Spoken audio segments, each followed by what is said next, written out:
So here is the 42-inch LCD television screen right here. I got the back pulled off. I pulled off the power board. And here's the circuit board for the power. As you can see, we can turn this around. And these ones I marked right here are the bad ones. You could tell that the tops of those capacitors are popping up, and those are the ones I'm going to have to remove. What the TV's doing is it's turning right off after turning it on within seconds, and once these are removed and replaced, they should be able to work just fine. And here are the new ones, and you can see they're not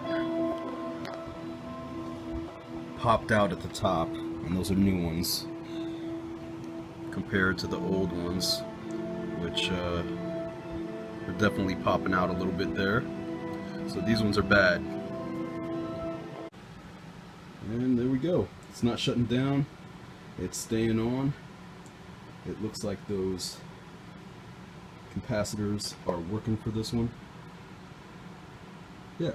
So I left a link below for the technician who helped me with this. He has a YouTube video on how he was able to fix this problem, where the TV shuts down seconds after turning it on, and it has to do with these capacitors. And he'll specify in his video what is wrong, or not what is wrong, but what types of capacitors you need and how you should solder them onto the circuit board.